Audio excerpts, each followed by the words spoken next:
Fala galera, Isaac por aqui para mais um Na Mesa.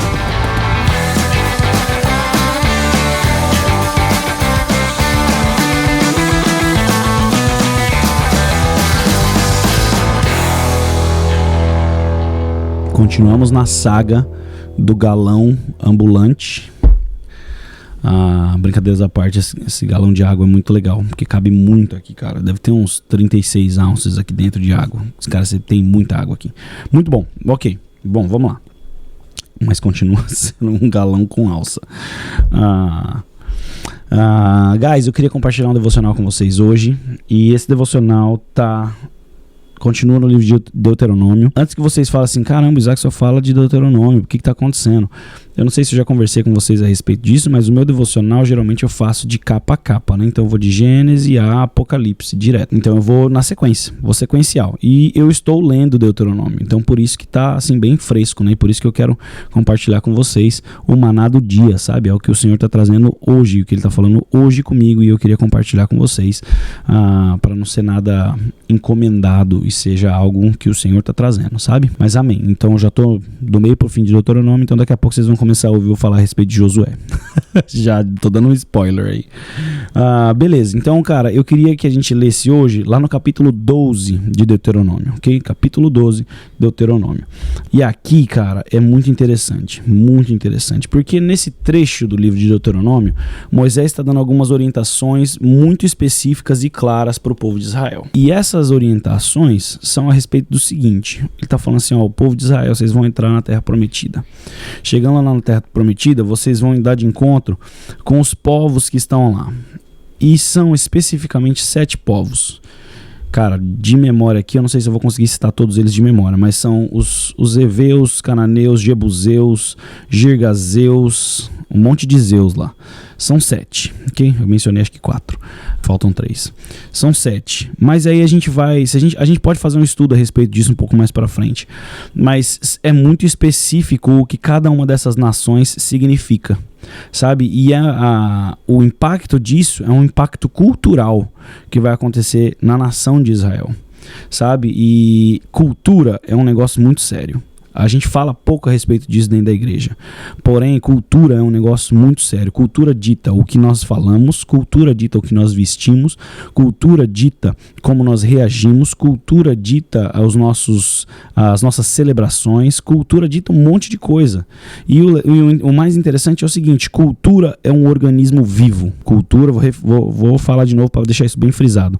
Cultura é um organismo vivo. E aí, a cultura, ela se cria de duas formas, de forma intencional ou de forma não intencional. Mas o ponto é o seguinte: você nunca vai ter um ambiente onde cultura não é gerada. Ela sempre vai ser gerada, porque ela é viva por si só. O que você tem é a opção de escolher de ser intencional quanto a ela ou não intencional quanto a ela, sabe? Aquela coisa que você fala assim, eu não vou ligar, não vou mexer com isso. Esse não vou mexer com isso está gerando uma cultura de indiferença quanto a alguma coisa. E isso vai se tornar uma cultura da casa.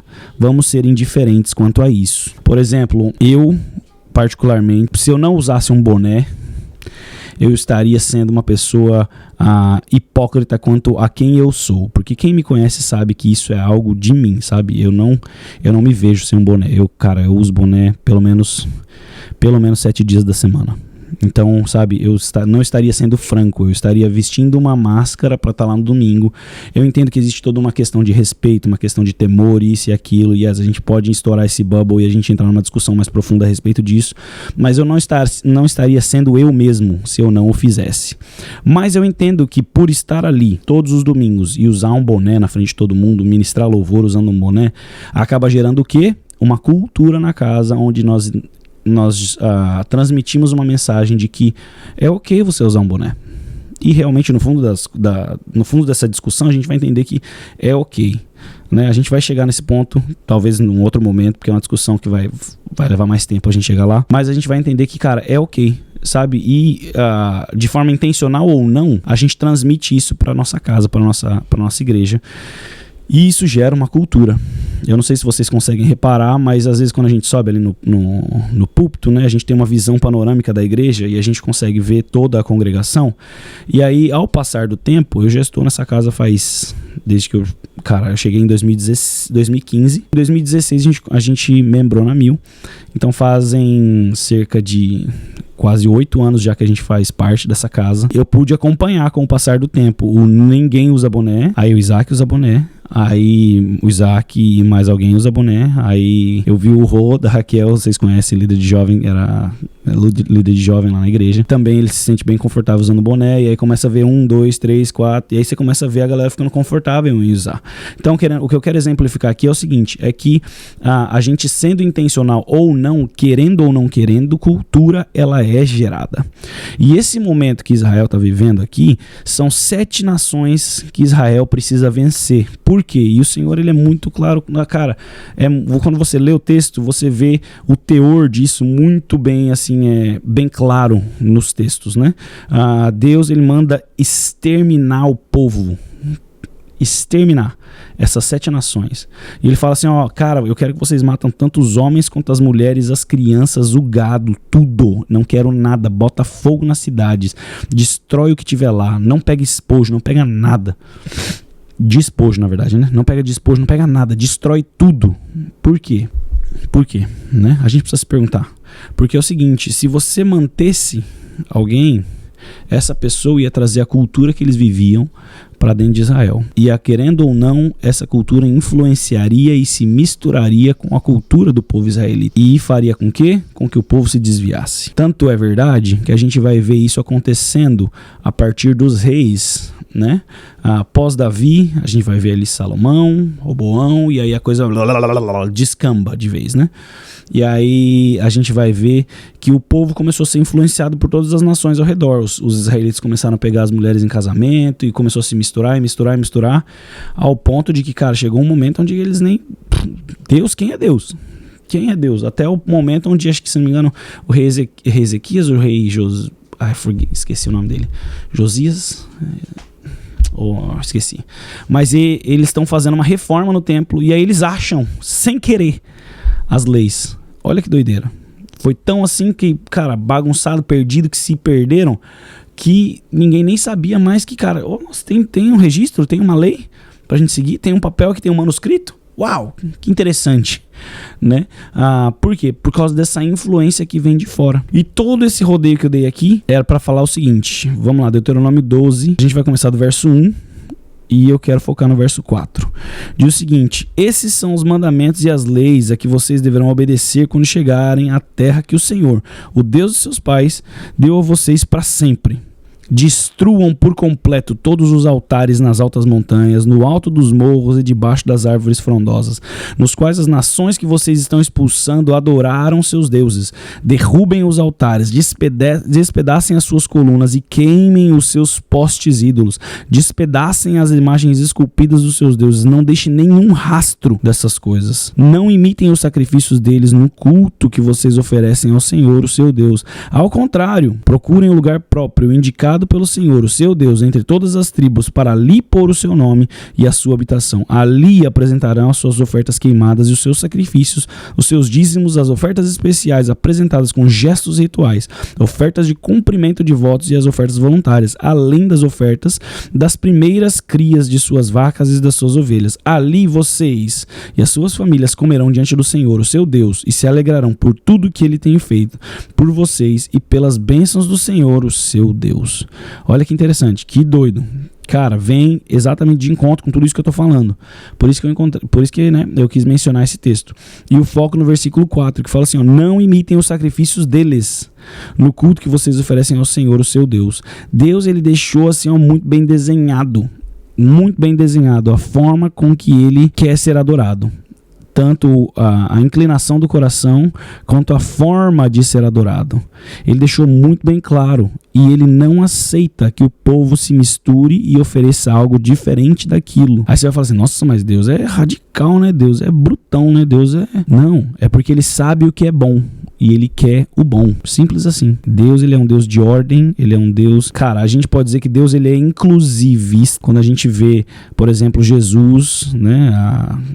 ao meio-dia, pegando água, onde vai ter aquele encontro com a mulher samaritana, né? Coisa que na cultura da época, um homem falar com uma mulher era um negócio assim de outro mundo.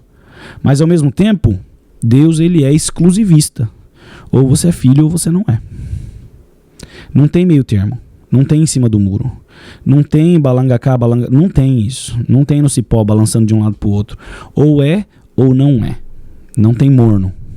Sabe? Tem até aquele ditado que fala assim, ó, tinha um cara em cima do muro e de um lado tinha um anjo falando assim, vem pra cá, vem pra cá, vem pra cá. Tinha Deus, né? Chamando, vem pro nosso lado, vem pro nosso lado. E do outro lado tava Satanás numa cadeira de praia dando risada, sentado de boa. E aí o cara em cima do muro vira pra ele e fala assim, mano, e aí? O cara do lado de lá tá insistindo pra que eu vá pro lado dele. Você tá de boa, por quê? O que tá acontecendo? Aí Satanás vira pra ele e fala assim, é porque o muro é meu. Então Deus ele deixa isso muito, muito claro, como ele quer ser adorado, qual é a cultura do seu povo.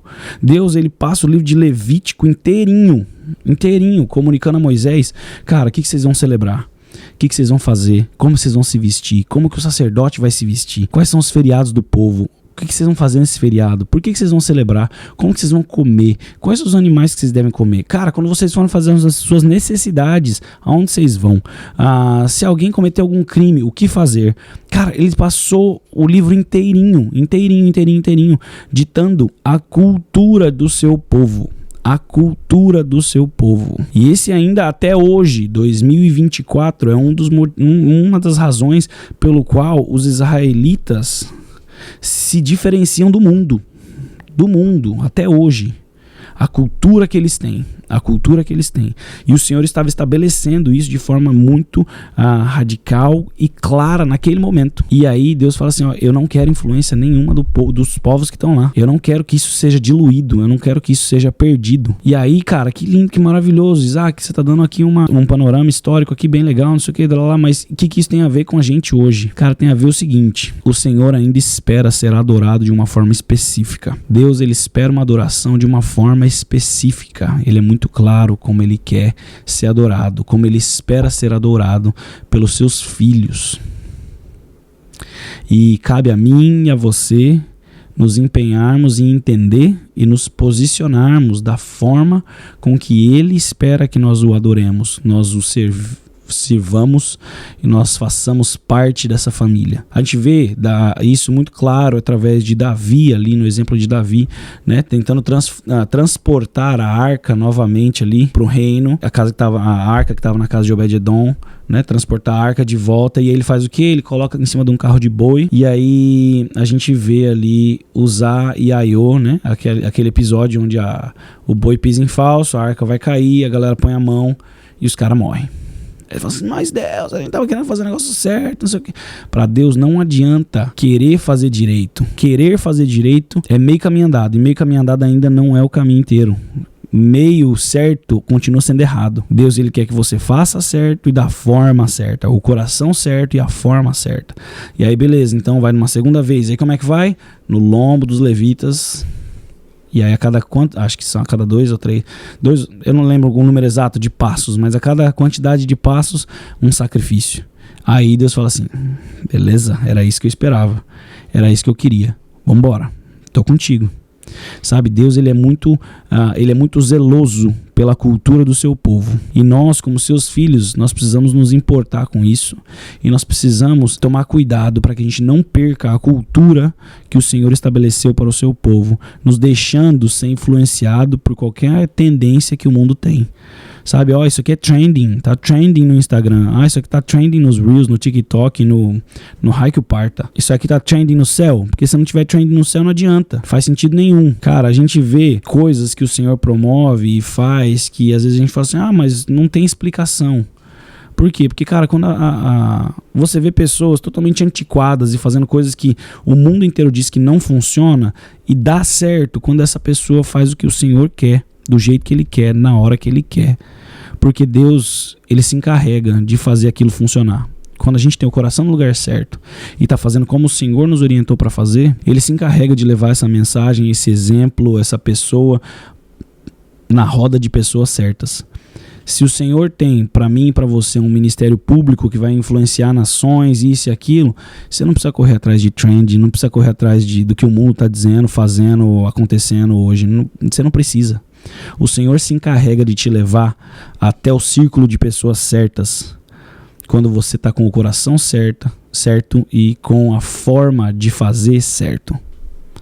Que nós possamos, eu e você, deixar com que as nossas ansiedades, as nossas inseguranças, as nossas falhas de identidade, caráter, que a gente possa deixar o Senhor transformar tudo isso em nós, para que nós possamos viver uma vida cada vez mais leve nele, que nós possamos experimentar a transformação que vem dele, que nós possamos nos colocar no nosso lugar como filhos e descansar à mesa do Pai. Que nós possamos realmente viver o evangelho que Cristo nos propôs. A leveza do evangelho que Cristo nos propõe. Em nome de Jesus, Deus te abençoe. Te vejo na semana. Valeu!